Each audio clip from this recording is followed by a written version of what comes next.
Assalamualaikum warahmaullahi wabarakatuh. Selamat pagi anak-anakku. Bagaimana kabar kalian hari ini? Bu Kokom harap kalian semua dalam keadaan sehat walafiat dan selalu menjaga kesehatan ya. Oke, sebelum pembelajaran hari ini kita mulai, mari kita berdoa agar apa yang kita pelajari ini bermanfaat bagi kita. Berdoa dipersilahkan. Anak-anakku yang saya sayangi, hari ini kita akan belajar tema 5 tentang pahlawanku, subtema 1, perjuangan para pahlawan, dan pembelajaran 2 tentang pengamalan sila keempat Pancasila. Pada pembelajaran kedua ini, hari ini kita akan mempelajari 2 muatan pembelajaran. Yang pertama PKN dan yang kedua SPDP, di mana nanti setelah selesai pelajaran hari ini kalian diharapkan bisa menganalisis nilai kepahlawanan yang berkaitan dengan nilai-nilai Pancasila. Selain itu, kalian juga diharapkan bisa memberikan contoh pengamalan sila keempat Pancasila dalam kehidupan sehari-hari. Anak-anakku, sebelum pembelajaran hari ini kita mulai, mari kita nyanyikan lagu Maju Tak Gentar agar kita akan selalu ingat perjuangan para pahlawan kita dalam mempertahankan kemerdekaan Republik Indonesia. Nah, anak-anakku semua, di pembelajaran yang telah lalu kalian tentu sudah mempelajari tentang beberapa pahlawan yang berjasa bagi rakyatnya. Contohnya Hayam Wuruk, Pangeran Antasari, Pati Gajah Mada, Pangeran Hasanuddin, dan banyak sekali. Hari ini kita akan mempelajari tentang satu pahlawan dari Kerajaan Tarumanegara, yaitu tentang perjuangan Raja Purnawarman. Raja Purnawarman, Panji segala raja. Raja Purnawarman mulai memerintah Kerajaan Tarumanegara pada tahun 395 Masehi. Pada masa pemerintahannya, ia selalu berjuang untuk rakyatnya. Ia membangun saluran air dan memberantas perompak. Raja Purnawarman sangat memperhatikan kesejahteraan rakyatnya. Ia memperbaiki aliran sungai Gangga di daerah Cirebon. 2 tahun kemudian, ia juga memperbaiki dan memperindah alur sungai Cupu, sehingga air bisa kerajaan. Para petani sangat senang karena ladang mereka mendapat air dari aliran sungai sehingga menjadi subur. Ladang para petani tidak kekeringan. Raja Purnawarman juga berani memimpin angkatan laut Kerajaan Tarumanegara untuk memerangi bajak laut yang merajalela di perairan barat dan utara kerajaan. Setelah Raja Purnawarman berhasil membasmi semua perompak, keadaan menjadi aman. Rakyat di Kerajaan Taruma kemudian hidup aman dan sebagai wujud kecintaan rakyat Kerajaan Tarumanegara kepada Raja Purnawarman, telapak kakinya diabadikan dalam bentuk prasasti yang dikenal sebagai Prasasti Ciaruteun. Prasasti sebutkan 3 hal yang dilakukan oleh Raja Purnawarman terhadap rakyatnya. Tuliskan di LKPD-mu ya.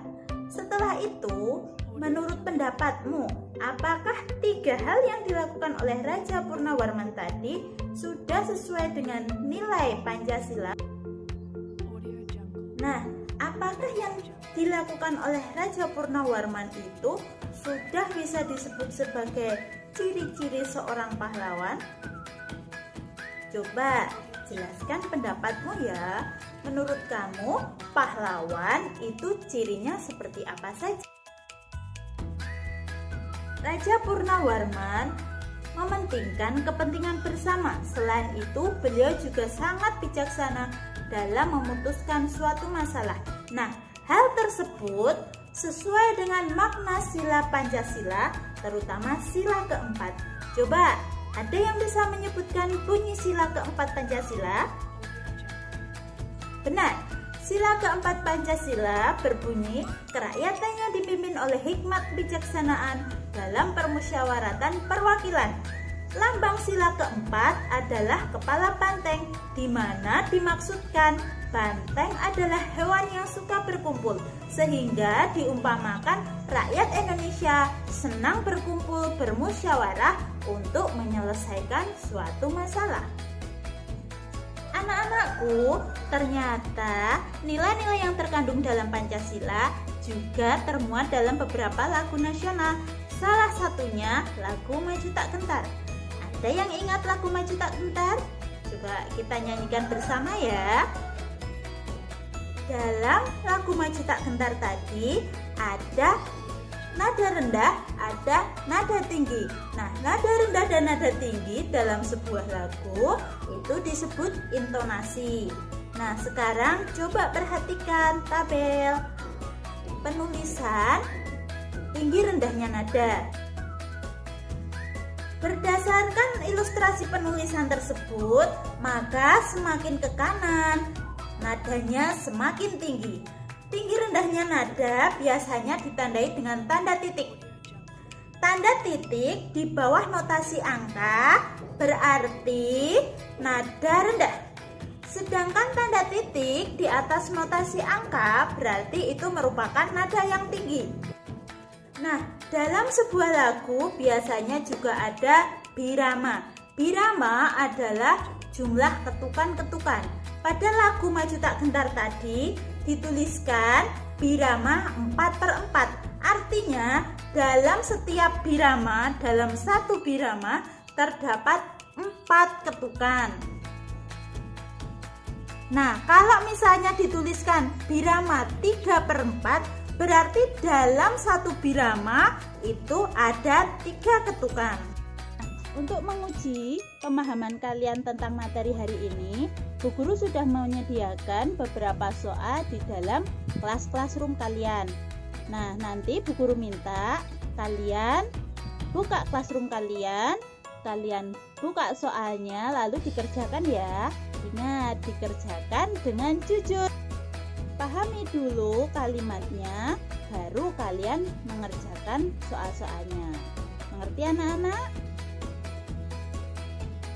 Jadi secara umum makna sila keempat Pancasila yang pertama mendahulukan kepentingan bersama dan tujuan bersama. Yang kedua cinta demokrasi dan cinta musyawarah.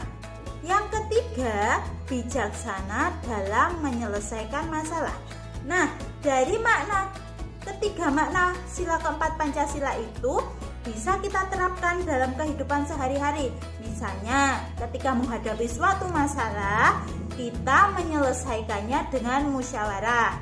Contohnya, pemilihan ketua kelas, terus pembagian. Kalau di kampung itu biasanya ada jadwal ronda. Jadwal ronda itu dibagi biar semuanya adil dengan musyawarah. Jadi tidak ada yang merasa keberatan. Selain itu, selalu bijaksana dalam bertindak. Misalnya, ketika ada teman yang mengejek kita, tidak usah kita merasa sakit hati atau apa sehingga menimbulkan permusuhan. Kita menyikapinya dengan bijaksana. Oh, berarti kalau dia mengejek saya, berarti ada dalam diri saya yang kurang. Jadi saya harus introspeksi diri untuk memperbaiki kesalahan kita. Nah, anak-anak, demikian tadi pembelajaran untuk hari ini. Bu Guru harap kalian bisa memahami semua materi pelajaran yang telah kita pelajari hari ini. Apabila ada yang belum paham, bisa bertanya dengan Bu Guru ya. Anak-anakku, untuk mengakhiri pembelajaran hari ini, mari bersama-sama kita berdoa kepada Tuhan agar apa yang kita pelajari hari ini bisa bermanfaat bagi kita. Amin. Wassalamualaikum warahmatullahi wabarakatuh.